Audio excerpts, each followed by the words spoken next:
आपके साथ माधुरी कश्यप। शुरुआत करेंगे इस समय की कुछ बड़ी और खास खबरों के साथ। आतंकी ठिकानों पर भारतीय सेना के ऑपरेशन सिंदूर के बाद कर्नल सूफिया कुरैशी चर्चा में है। कर्नल सूफिया ने एक सैनिक के रूप में महिला चुनौतीपूर्ण परिस्थितियों में काम किया है। उन्होंने खुद एक कार्यक्रम में इसकी जानकारी दी थी। मिलाकर बनाई गई एक सैन्य टुकड़ी ने पूर्वी अफ्रीका में 72 घंटे की चुनौती बताया था कि कई देशों को सफलतापूर्वक अंजाम दिया था। इस दौरान नागरिकों की जान बचाना पूरी टुकड़ी की जिम्मेदारी थी। एक इंटरव्यू में कर्नल सूफिया कुरैशी ने नारी सशक्तिकरण पर बेबाकी से बात।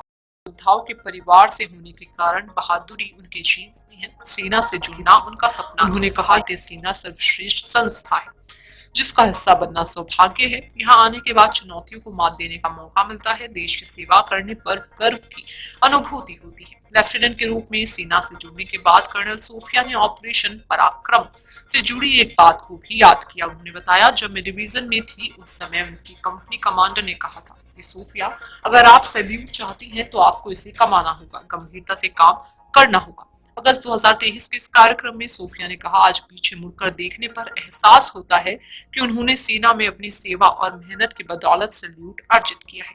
सूफिया ने कहा कि उन्हें अच्छे मेंटोर मिले जिनके मार्गदर्शन में काम करने के कारण उन्हें ऑपरेशन पराक्रम में सैनिक किन कठिन चुनौतियों का सामना करना पड़ता है। इसका जवाब देते हुए कर्नल सूफिया ने अफ्रीकी देश बतौर कांगो के एक अनुभव को भी याद किया। में सैनिकों को भेजने के मामले में अग्रणी रही है। उन्हें ऐतिहासिक राष्ट्रपति चुनाव के दौरान एक ऑपरेशन में शामिल होने का सौभाग्य मिला। उरुग्वे जैसे देशों के सैनिकों के साथ मिलकर बनी सैन्य टुकड़ी को कॉर्डन एंड सर्च ऑपरेशन चलाना था। भारत इसका नेतृत्व कर रहा था। हमने लगभग 72 घंटे का ऑपरेशन सफलतापूर्वक अंजाम दिया। ऑपरेशन खत्म होने के बाद कंपनी कमांडर ने उनके बारे में जिज्ञासा प्रकट की। उन्होंने पूछा कि भारतीय सेना की वो महिला अधिकारी कौन है। ये सुनने के बाद उन्हें गर्व का एहसास हुआ। लोगों ने भारतीय सेना को जाना। सूफिया कुरैशी उन्हें ASEAN देशों की सैन्य टुकड़ी की अगुवाई करने का भी अवसर मिला। 22 देशों में वे एकमात्र महिला सैन्य अधिकारी थी। पूर्वोत्तर भारत में पोस्टिंग के समय भी उन्हें कई अहम अवसर मिले। उन्हें महिलाओं की पहली मिलिट्री पुलिस की मेंटरशिप और ट्रेनिंग में शामिल होने का भी मौका मिला। वे महिला सैनिकों की यूनिट को कमांड कर रही हैं। पहली लंबी सेवा के बाद आज वे लेफ्टिनेंट कर्नल हैं।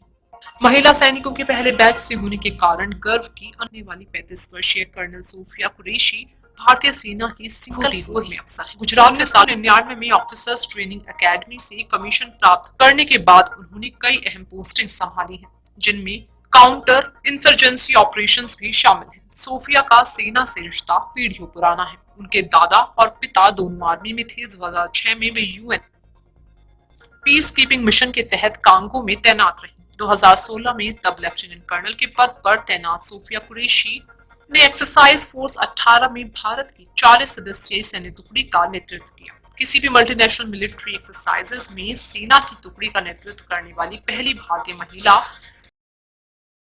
अभ्यास न केवल भारत का सबसे बड़ा बहुराष्ट्रीय सैन्य अभ्यास था, बल्कि 18 देशों की सेनाओं ने भाग लिया था। इन देशों में ASEAN राष्ट्रों के अलावा जापान, अमेरिका, चीन, रूस, दक्षिण कोरिया, ऑस्ट्रेलिया और न्यूजीलैंड जैसे दिग्गज।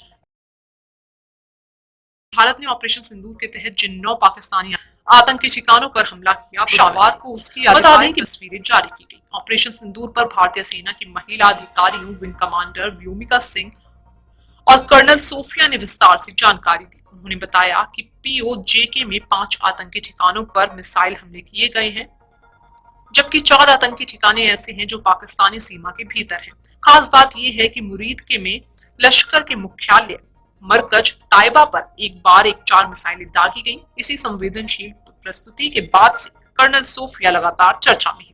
ताजा तरीन खबरों के लिए बने रहिए वैश्य व्यापार न्यूज के साथ। नमस्कार।